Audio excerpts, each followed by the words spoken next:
Hey everyone, this is Charlie Shrem, and you're listening to Untold Stories. This is a show where we dive deep into the lives and personal histories of some of crypto's most influential leaders and find out how the crypto movement truly came to be. Let's dive in. What if I told you that use of Bitcoin does not equal its value? Well, you would tell me I'm an idiot because that's one of the most important factors and metrics about Bitcoin. It's our ability to use it.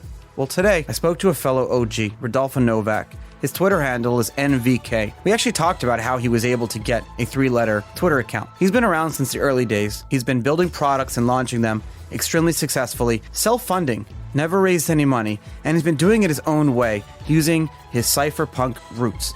We talked about that. We talked about some really cool stuff and applied like a lot of physics and a lot of different scientific facts to why does Bitcoin actually work? Why does crypto work? I learned something new. I learned about this concept called potential use and how an energy like a battery, like there's value to a battery, even though you're not using the electricity. But the fact that there's energy stored in the battery makes the battery have value. How does this apply to Bitcoin? How does it apply to crypto and the whole digital gold versus utility argument? How does that all apply here? And how does that apply to Rodolfo's products? This is an amazing episode. Give some loves to the sponsors, and I'll talk to you guys right after the ads. If you're buying, selling, or holding crypto, you are a low-hanging fruit for the IRS. And for many years, I've been waiting for a good solution where I can be proactive in my taxes, but more importantly, to sleep at night. Before the IRS picks you for an examination, subscribe to our newest sponsor, Crypto Tax Audit. Crypto Tax Audit is an audit protection service designed for the needs of the crypto trader. That's you, me, and really everyone else. It acts like an insurance policy. Subscribers will get detailed instructions on how to prepare a great crypto tax return by yourself, including preparing the required anti-money laundering forms. If the IRS examines your crypto reporting on your tax return, the experts at Crypto Tax Audit will provide all the IRS representation and tax law research at no charge. The statute of limitations on a crypto tax return is 6 years. Crypto Tax Audit covers you regardless of what year the IRS examines, all for a low price of $97. Best of all, you can sleep well knowing that the best crypto tax gurus are ready to defend you. Crypto Tax Audit is a service of the Donnelly Tax Law. All new subscribers of Crypto Tax Audit will get a copy of the latest ebook, Does My Crypto Tax Returns Need Surgery? It's a phenomenal book. You get it as soon as you sign up. It's a short but super powerful book. While other services are reactive, Crypto Tax Audit are proactive and give you the tools like their Crypto Tax Health Check so you can reduce your chances of getting an IRS letter in the first place. No one likes that certified letter from the IRS. Donnelly Tax Law specializes in complex crypto tax return preparation. No situation is too complex for them. So check them out at cryptotaxaudit.com. And listen, guys, start defending yourself today. Untold Stories wouldn't be here without the amazing production company Blockworks Group. A few months ago, I approached Blockworks Group and I said, hey guys, I want to do a show, Untold Stories. Can we make it happen? And these guys are the only event and podcast production company that I trust. Really, the show is powered by them, and it wouldn't be here today without the amazing work of the Blockworks Group team. So for access to all the premier digital asset conferences and to check out their other podcasts in their network that they produce, check them out at blockworksgroup.io. That's blockworksgroup.io. I promise you will not be disappointed. I'm here today with Rodolfo Novak, who you guys all know when you're following Twitter as NVK. Rodolfo, welcome to the show. Hey, thanks for having me. Can I actually call you? I'll call you Rodolfo for the purpose of this show, but you do go by that handle. And actually, how did you get a 3-letter Twitter account? I'm curious. I joined Twitter when they launched way back then. But what's funny is that I actually had the handle that was like my full name way back. And then I was sort of searching not much after that for a shorter handle. And that one was available. So I took it. A 3-letter Twitter account will probably be worth more than a 3-letter domain name down the road. And I have friends who literally collect domains for their retirement, so they would get mad at me when I say that. The problem with domain names is that there's no utility to them when you're just sitting on them, right? There's no... Domain names are great, and don't get me wrong, like, I know people have had 3-letter domain.coms that sell for 6 figures, and those are great, and it's actually a really good segue into, like, what gives something intrinsic value. So let's talk about that for a second. You look at domain names, .com domain names, 2-letter, 3-letter domain names. They're scarce, right? They've been around for like a super long amount of time since, the advent of the internet. Some of these domain names, even like Bitcoin.com or Bitcoin.org, go for hundreds of thousands, if not millions. I think BitcoinWallet.com went for like $250,000. But unless there's like traffic going, or unless there's like a good reason to use that domain name for someone, the value may not be there, and you can actually like end up losing your shirt if you're trying to speculate on domain names. And it's interesting to kind of like look at the parallels between that and with Bitcoin, right? Like, yep. I mean, the thing is, domains are centralized validation, right? So, I mean, that's a problem right there. There's a lot of squatting, and squatting actually diminishes the value because it waters it down, because people will find alternative, like say, get product.com instead of just product.com. And sort of like the more that happens, the more users expect domains not to be the perfect sort of name of the brand or service. So that sort of killed a lot of the value. And then we have now GTLDs, right? So we have those like .lol, .info, all crap. And I think a lot of brands gave up trying to buy all of them to defend sort of like your IP. Have they given up, you think? Like, they just don't care anymore, right? Yeah, I mean, why care? But they used to care. It used to be a big deal. Yeah, because you only had to buy, say, like 5 main domains, right? Maybe 10, right? If you're a bigger brand, you spend a little bit more money. But there really is no point anymore because, the people actually go to your social media before they even go to your website. True. And they Google you now.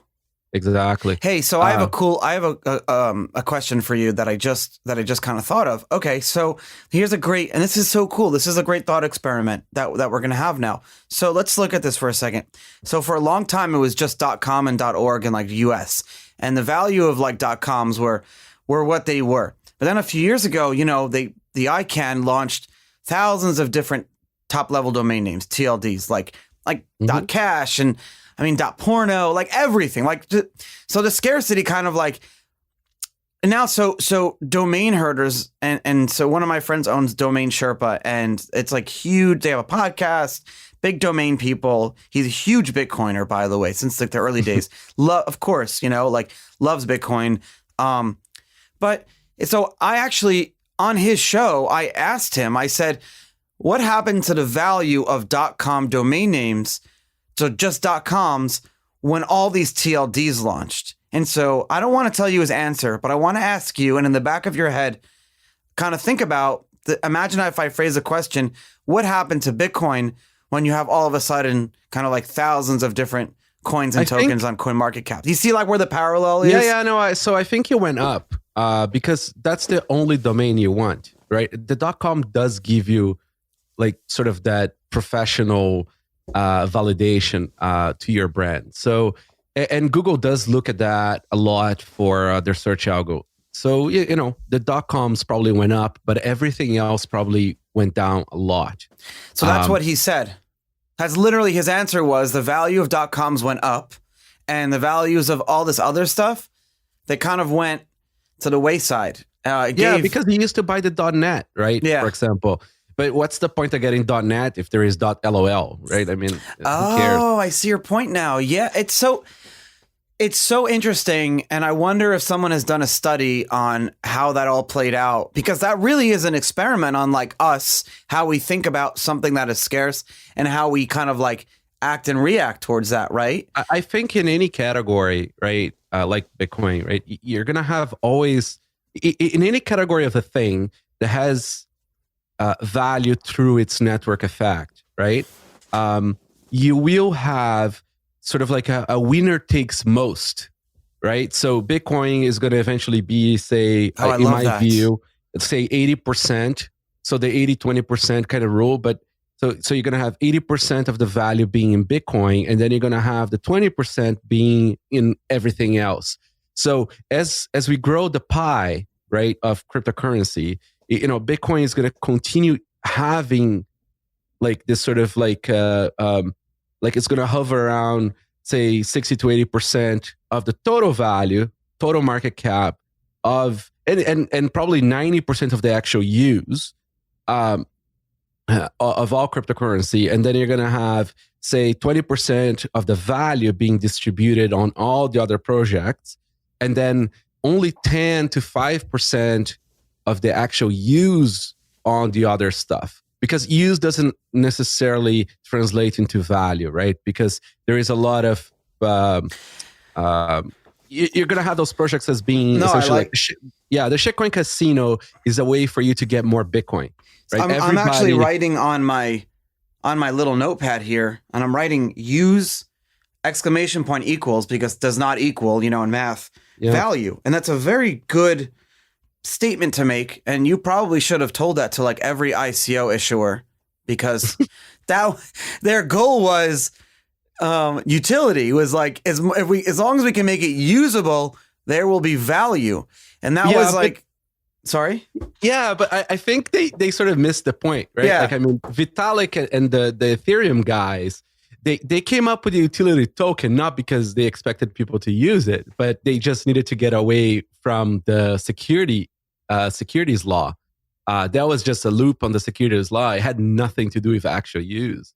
Yes. And so how that all played out is interesting. I don't know if I've like said it, but I think that, and you were around back then, there's a good parallel. And I believe that the early days, there was like, Silk Road, and there was a lot of the negativity of what negativity in the press of what Bitcoin was being used for. And then years were spent to clean up that act. And I'm definitely partly to blame for kind of, not blame, but whatever, however you want to call it, for those.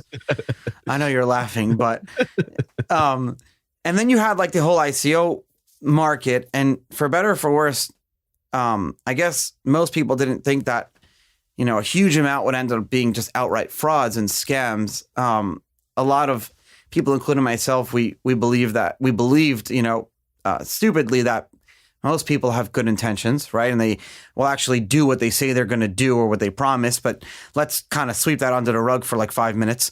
But, going back to like how those other .com TLDs gave .com, all those other TLDs gave .com like a boost.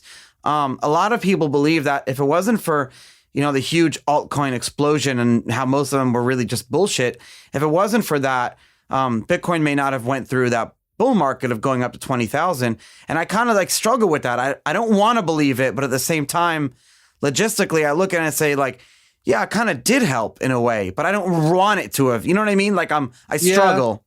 Yeah. I think there's more like, it's like causation more than correlation there. But also those things would not be possible if it wasn't for Bitcoin, right? Mm-hmm. In the animal, in the wild world, like you're gonna have, parasitic relationships, you're gonna have mutual beneficial relationships, and I think a lot of the alt stuff and a lot of this crypto projects are more they're parasitic relationship on Bitcoin. So they get more from the relationship that they give. However, the people who run those projects is still they still do their clearing on Bitcoin, right? So they will sort of take from the market and also new users into the market. So they take the value from them. I'm happy you brought this up. I'm happy you brought, and I don't like interrupting, but I want to not forget this point. You're right. You're absolutely right. And what people don't realize, that there is a very significant underbelly going on in our industry. There's the Bitcoin industry right now, like, it supports itself. So hear me out, like, listeners. Yes, what you see on crypto Twitter is what you see. But don't forget, you have hundreds of companies, you have thousands, you have tens of thousands of people that work directly and indirectly in the space. Rodolfo, you run multiple projects, you run a company, you employ people directly and indirectly. So you get what I'm saying. This whole industry that really does, like, support us, right? I run a podcast. I have people that get paid for this podcast. There are conferences. We all work together. You know, you have all these, you work with suppliers, you work with customers, you work with, and you interface with other infrastructure and with other companies and vendors in our space. What people don't realize is that most of this is actually happening with Bitcoin. I still pay vendors on a day-to-day basis in Bitcoin. I get paid in Bitcoin. I use it. Yes, we're holding it. We're holding it, and it's like speculative, blah, blah, blah. But there is a significant industry, of people using Bitcoin on a day-to-day basis. And what you said is exactly right. You look at the transaction between a company that launched a token, and they want to get that token listed on a cryptocurrency exchange, or they want to pay their people, or they want to, they want to pay their crypto PR company, Rodolfo. How do you think they're going to pay? Where do you think they're settling? In Bitcoin. Yeah, it's either Bitcoin or they'll give sort of shares of their scam, right? Mm-hmm. Or which is really their token. And a lot of these, even though we may call them scams, a lot of times they're not necessarily a purposeful scam. That word is a difficult word to say. Like, purposeful scam is actually a great way to, like, kind of... it's kind of like a natural occurring Ponzi, which is Bitcoin. A lot of these projects, I'd say the great majority are outright, like, purposeful scams, right? Like, I mean, you have pre-mines of people trying to remove value and from other people, right? It's all OPM projects. Now, with you have a small amount of projects that actually try to do things, and they just don't know better yet, so they will create a token. And then eventually they all sort of either collapse or move back to Bitcoin or sort of thing, because you can't do everything on Bitcoin. And most things will be done better centralized. Ethereum is interesting that way because you can't really do securities on Bitcoin, right? Like a security token. However, there is no such thing as a decentralized token either, because all these projects still have a centralized group of people that have the commit rights to change inflation on the DAO or to do whatever they're going to do. Yeah. So they're fully centralized. All companies are centralized, right? So when you talk about decentralized securities, what's interesting there is decentralized trading of securities. So you don't need a NASDAQ. You don't need any of this stuff. You can just decentrally trade those tokens. Now, the tokens themselves may be centralized. Yeah, I see your point where you're going with this. So we have, like, a big messaging problem or wording problem too. Well, this stuff is complicated, right? I mean, why should the average person have to understand this? Why should the average person care about trading centralized securities on a decentralized securities platform? Exactly. I guess you and I shouldn't say I, you have been and are focused on that frontline product, that frontline mass adoption. So you've been building products that don't sacrifice security and privacy. And this is a very difficult thing, and I need to understand more how you do it. So and I've had the CEOs of other wallet companies that have come after you, but you've been really doing this a very, very long time. But how do you sacrifice? So let's go into adoption, right? Like we just said, the average person doesn't need to trade decentralized securities, but the average person does want to own some Bitcoin. And the average, and that's a very safe I can make that statement, right? The average person. Everybody wants Bitcoin. Everybody wants Bitcoin. So now we have someone who wants Bitcoin, right? They don't want really anything else. And they may want to dabble in some other things, but majority of people want Bitcoin. So now they want Bitcoin, and now they're going to come, and this is where you come in. You're probably, losing sleep at night. You're sweating saying, oh no, people are going to get into Bitcoin, but they're going to use an unsafe wallet. They're going to use a scam wallet that they download from the App Store. Yeah, I mean, I used to care. I don't anymore. I no, seriously, I really don't. I see, to me, the most important part in terms of losing sleep about adoption was sort of back in the day when we were trying to capture the nerds, right? We're trying to capture the people like me who care about how this stuff works. So up until a few years ago, it was important to me to partake in that adoption sort of race, right? But a few years ago, I sort of moved on from that. I focus now on offering the products that people who care to understand will sort of get, right? I mean, it doesn't mean that we still don't make super easy to use products. It doesn't mean that we don't want to make sure that, there's, the proverbial grammar proof. But they are essentially no compromise products in terms of privacy and security, and trust minimization. That's sort of like where we go. What's really cool about that is the smart nerds in the family will teach the other people in the family to use the right stuff when the time is right. I still think that, the majority of the people will never actually own Bitcoin themselves. They're going to sort of be second-class citizens in the network by having on a custodial service. That's just how humanity works, right? Most people get screwed. And I don't think that will ever change.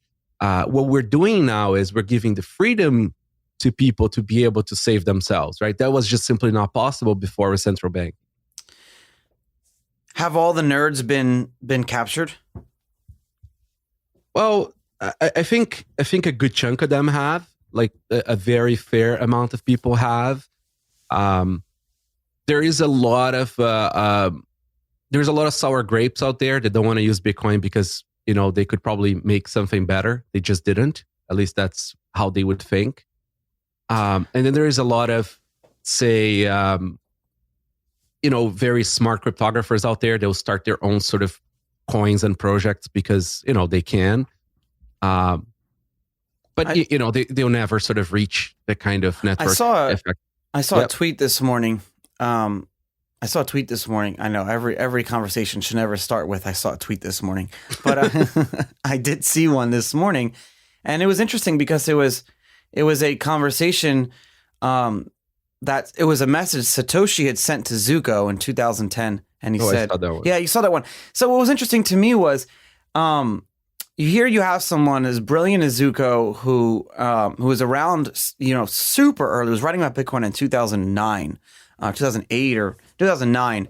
And then he went forward and founded Zcash, which is, a lot of people really, really love it. My opinion's very out on that. Because I'm here I'm involved for the experiment of decentralization. I'm here for the social experiment. That's why I got involved 10 years ago. So just use Zcash Classic. Exactly. So I want to see an experiment where you don't have any manipulation, any hand, anything. I'm not saying Zcash is bad or whatever, but I'm just not here for that. I'm not here for that. So I guess that kind of like put me off a little bit. And if I ever have Zuko on the show, I would ask him. But I guess that kind of put me off a little bit was that from the outset, you're dooming your project to fail on this experiment avenue of, don't give yourself any extra distribution that other people don't have. And so I think that there's a little bit, the pragmatism in some of these projects, it goes a little too far, right? Because these guys are filling their pockets with a lot of money. Right, significant amount of money. Significant, like a lot.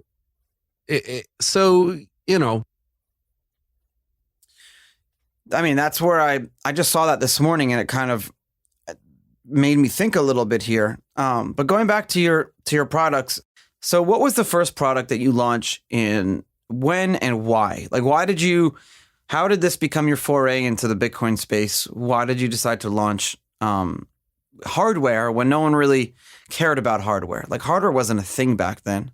Yeah, so it was like Cassatius coins. They were for fun. Right. I mean, I think so. The first thing we did was, I believe it was BTC Look, and that was 2011. It was sort of an experiment to do like a blockchain exploration, right? So just a block explorer, essentially.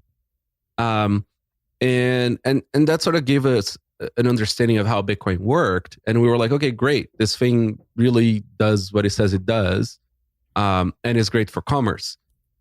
And so we're like, okay, so, a great way of doing secure commerce in person is to have debit cards. So, okay, let's create a debit card for Bitcoin. So, we created those POS, those PCI certified POS machines, points of sale machines with debit cards we fabricated both, the debit cards and the machines.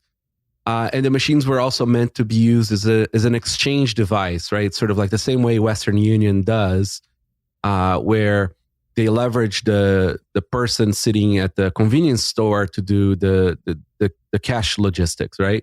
The machines function in the same way, but they gave the store owner the way to sort of be his own Western Union using Bitcoin. So we played around with that. We had that in, I don't know, like probably like 80 countries kind of thing. And it was interesting for a while, but the machines were too expensive. We were not charging fees. So it wasn't the right fit, the right business model for that. There's people out there still with our debit cards. Those are probably collectible now. Yeah, I need one. So many people have tried to launch debit cards. I'm actually surprised that you were actually able to like get one out. I wasn't able to. We made our own. We just roll it out ourselves. Are you worried about that dreadful certified letter from the IRS? Are you worried about the IRS auditing your crypto returns? Then you need Crypto Tax Audit. They provide IRS audit defense designed for the crypto owner. Subscribers will get detailed instructions on how to prepare a great crypto tax return by yourself, including preparing the required anti-laundering forms. Subscribe today at CryptoTaxAudit.com for $97. That's CryptoTaxAudit.com. I'm like going back in my emails, and I have an email. I had one in 2013. I'm looking at an email where I was going back and forth with someone. I'm not going to name him, and he was like, "We're just playing with Coinkite." And I even remember this person emailed you. I'm looking at this email now. This person emailed you. And he said, you should really change the name. Do you remember this email? It would not surprise me. he said, kite is not a word you want to have associated with financial business. Have you heard of check kiting? Yeah, we learned a lot of lessons on naming products back in the day. Yeah.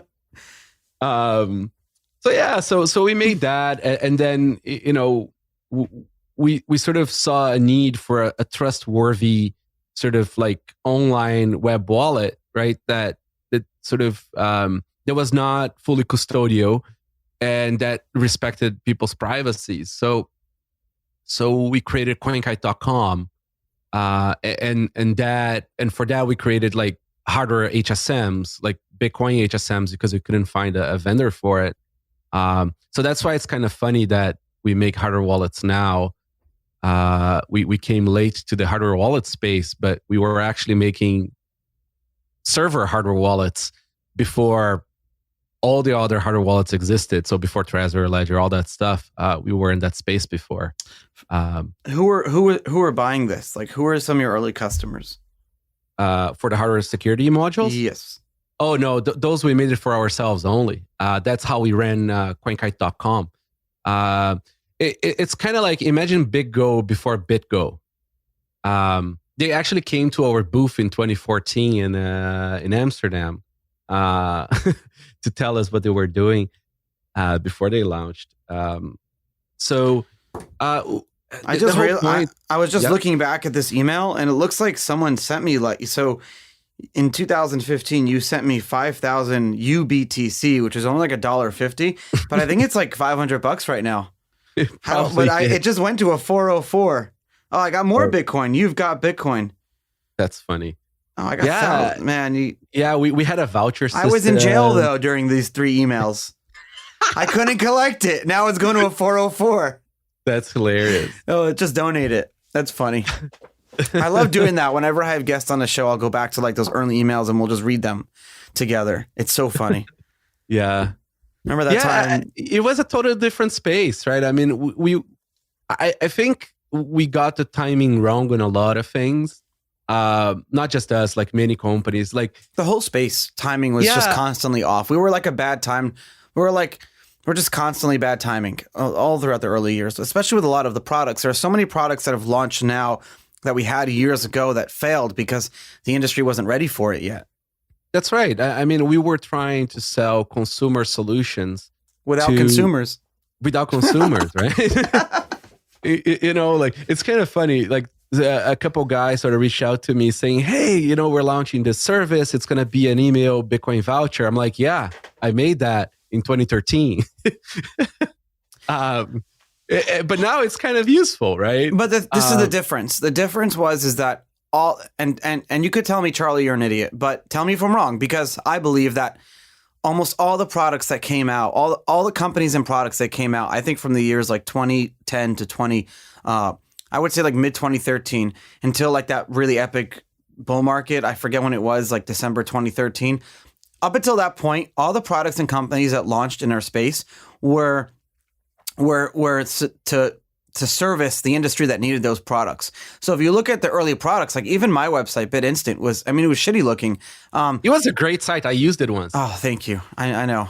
I miss it. It was so simple. See, that's exactly, like, it was kind of funny. I remember bumping into BitInstant, and like this is exactly what I want. Exactly. Like, that was the whole point. You put the thing here and you get the thing here. There's no accounts. There is no signing. There's nothing. These were products for the industry that needed the products. So it was like, how quickly can we get this out so people can use it? Because the fate of our industry rests on the ability to buy fucking Bitcoin easy. I mean, it's a very simple concept. I know it's exactly like coinkite.com, right? We're like, we made this can't send Bitcoin, yeah.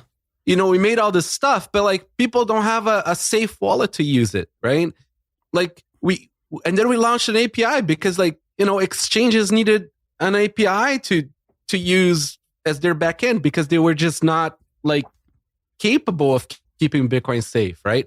I mean, even Coinapult used us as their backend. Oh, I remember Coinapult.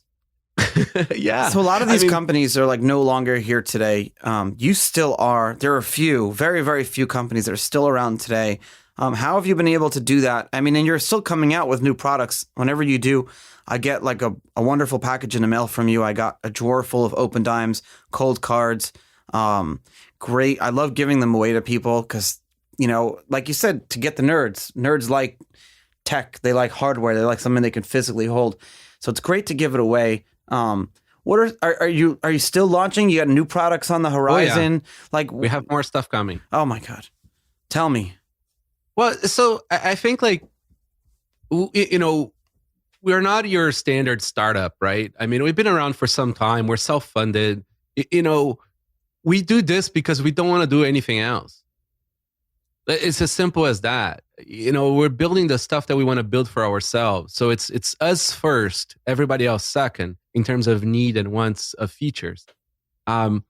So I think that sort of kind of mindset with the idea of sales, not just sort of marketing, right?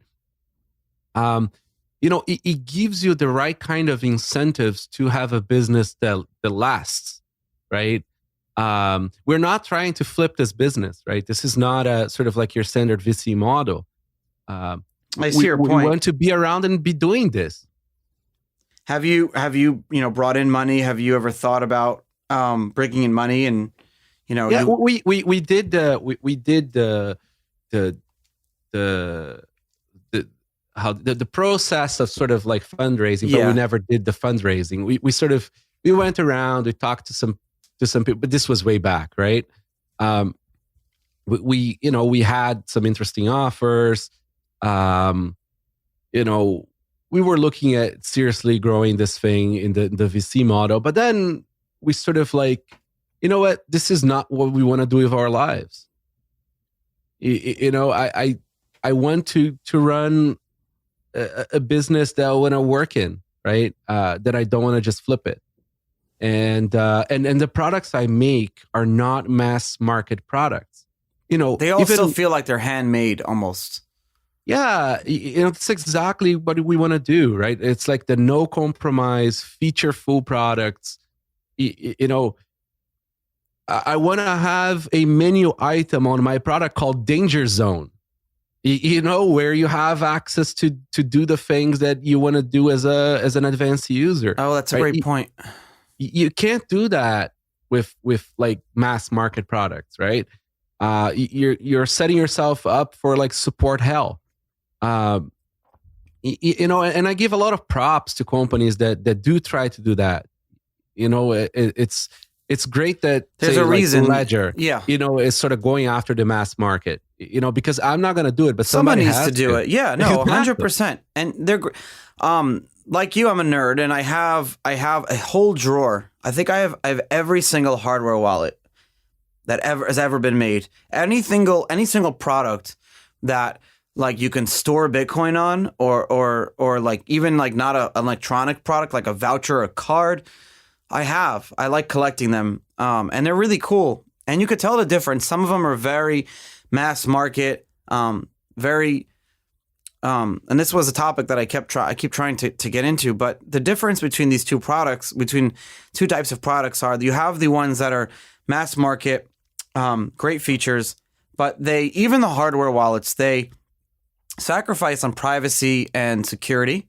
And then you have products like yours that don't sacrifice on privacy, security, but may not be as easy to use as some of the more mass market products. And I think you're okay with that, right? Like you tell me. Totally.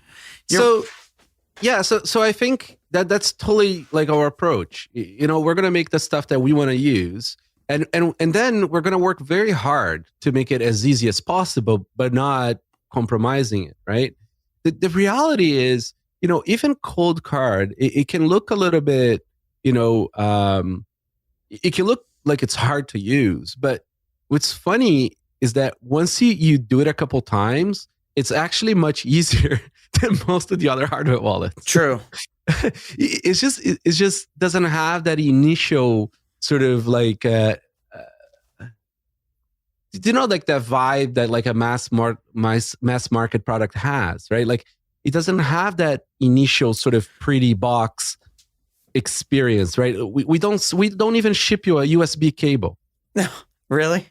No, because it's just more junk. This is made because this is what we want as consumers ourselves to have. It's like, I don't want a company to send me a damn micro USB cable anymore. I have like drawers full of them. I literally have so many. Right? It's like, why am I going to package that? It's just more garbage. At least though they're standardized now, and like for the most part, and you can use one cable with another. But there are security risks with USB cables too, right? Yeah, like if you mail someone, compromised. Yeah. And a lot are. I get worried when I buy something, and hey, public service announcement to your listeners: whenever you buy a product and it has a USB cable, if the product was open, or if you're not sure about the manufacturer or where you bought it from, you're kind of shady. Use a USB cable. Well, first of all, like be careful using the product. But if you're savvy enough to check, the hash of the software, you re-download the software, whatever you're using, even if it's a tablet, right? I'm using the Sony Paper here. I use it right now. I'm plugging the Sony Paper into my computer. Use a USB cable that you already own. It's just a good like security precautions just to have, especially if you have a cell phone, like an iPhone or an Android. You don't use the USB cable that came in the box. Use one that you already own and trust. You bought it from like an Apple store or a trusted location. Just a public service announcement. Yeah. I mean, you're self-doxing, right? Because so if you're buying a hardware wallet, right, that is the device that people want to attack. Exactly. Right? So the USB cable that comes in a box with it could be swapped so that they could do something nefarious. So might as well not use that USB cable. Yeah, because the products are focusing on the actual products themselves. Like they're putting the certain like stickers on and the holographic proof or whatever. None of those work, by the way. Yeah, why not? Well, you can just buy holographic stickers on eBay. So is it all like perceived security then? Like what's the deal? Those stickers are totally theater. If someone, okay, well, we don't use those stickers. It's totally theater. We have 23 minutes. If someone is so let's just say we have someone listen to the show who's extremely wealthy and wants to buy $1 million worth of Bitcoin, and they don't want to do any custodial solutions. You know what? That's too much money. Let's just say they want to buy like 10 grand worth of Bitcoin, or even $1,000 worth of Bitcoin. What are some like light, simple precautions or really easy ways to have, secure wallet, a secure system in your experience? Like what should someone do and what should they not do? It's kind of like the process how we made Cold Card, right? So it comes in a money bag. Is a money void if evident bag foolproof? No, it's not 100%, but it is a huge improvement over stickers, right? So it comes in a bag. You can check the serial number of the bag is in the secure element of the Cold Card. So you check for that. And then, you can check the signatures for the device. And then never plug it to USB, right? So Cold Card doesn't need USB. You can just do it completely air-gapped with micro SD cards to shuffle the information. So, you never plug it to a USB. When you generate your private key on a Cold Card, right, you have the option of using dice, throwing dice to supply entropy. So you don't have to trust our entropy. So you throw the dice. Such a simple thing. Right? Such a simple thing. I don't understand why other hardware wallets didn't put stuff like that in, right? I mean, it was amazing. Because most people, when they get a product, don't want to roll dice. They want it but that's the problem with the mass market world we live in. And literally we can talk about this for like 6 more episodes. But, us as humans, we want instant gratification. We want satisfaction. We want easy to use, convenience. And the problem with that, what's the problem? My issue with that at least is, and I'm at fault too, this is me, Charlie Shrem, just as much as everyone else.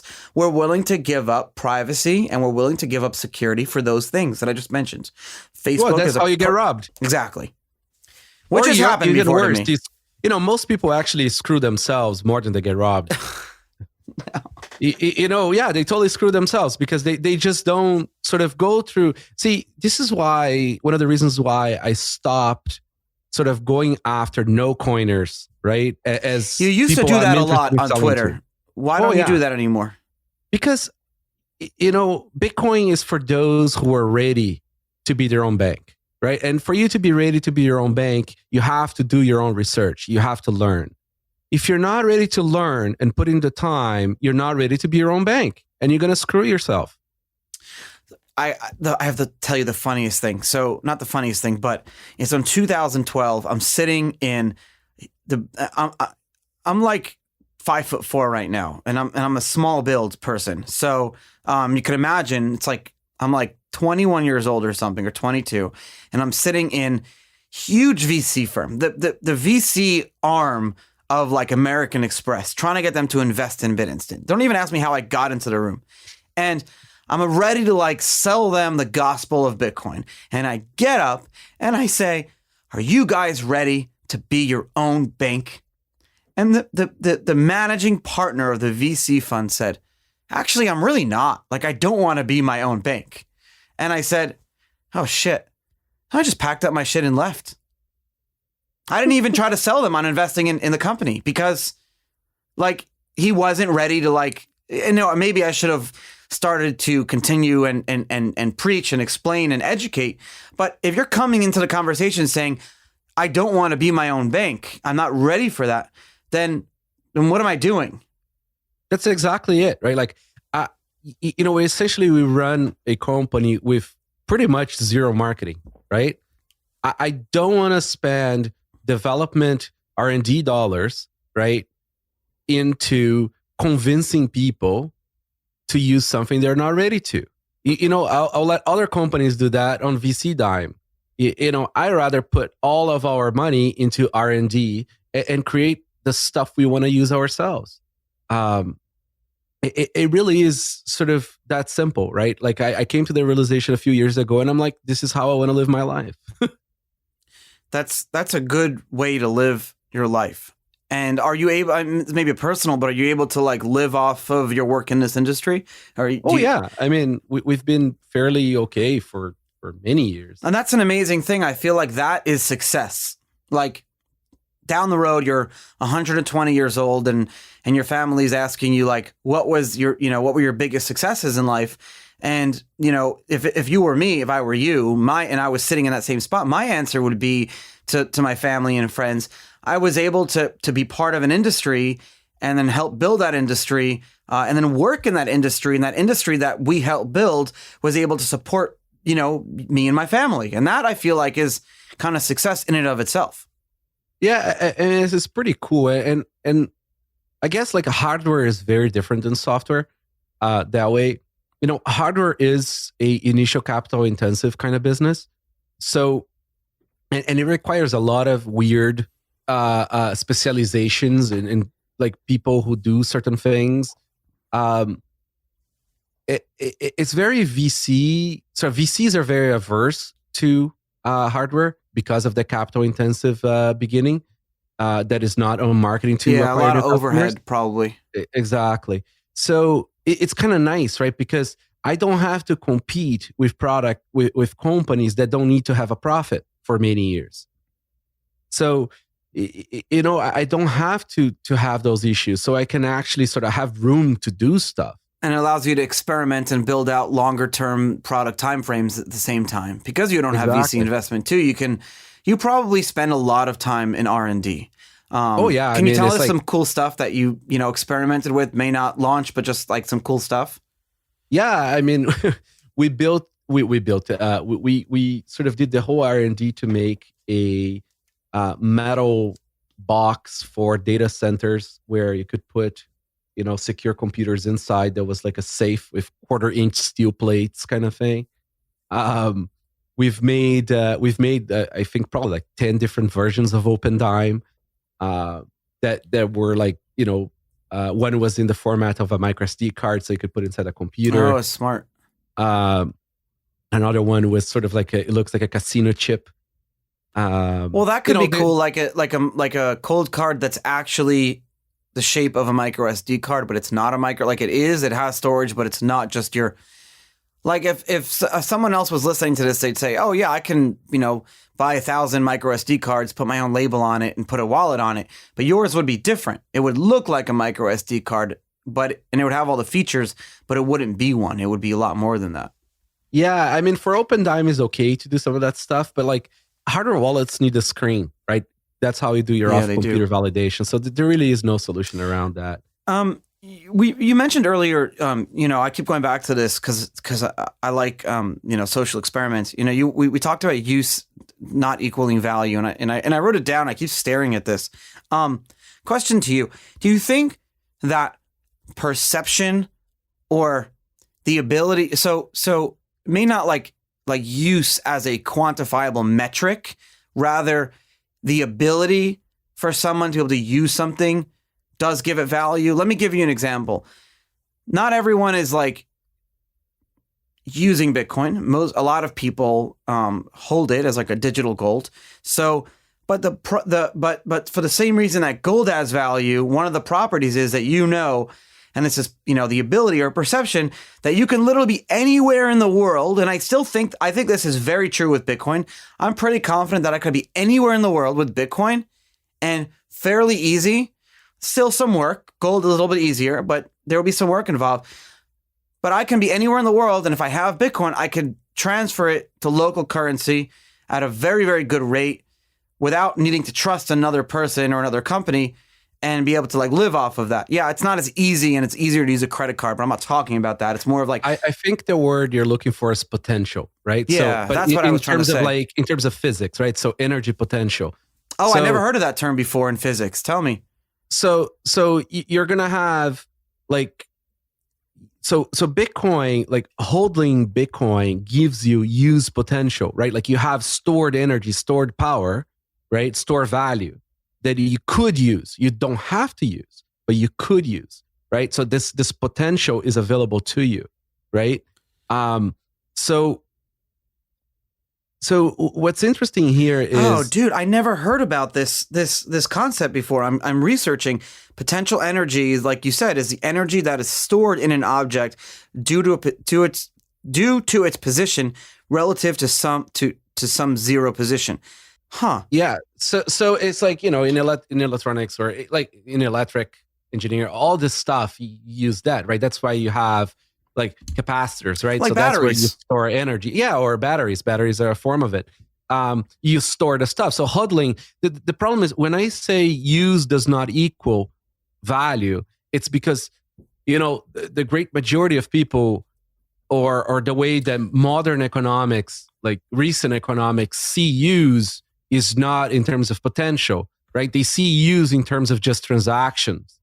And transactions doesn't mean transactions is definitely a one part of the equation, right? But it's not everything. Transaction just shows you how many people are actually like just doing something right now, right? But holding is a form of use, and if we do say that use equals value, then we have to bring in holding, which is just stationary potential, right?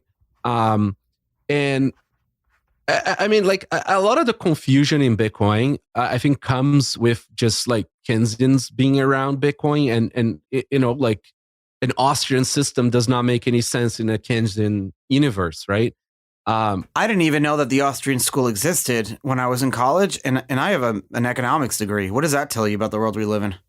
Yeah, there you go, right? Seriously, I didn't even know about it. But it's fair, right? Because, our generation, I think we're about the same age. I think our generation was just simply not exposed to it because, the gold standard died way before we were functional.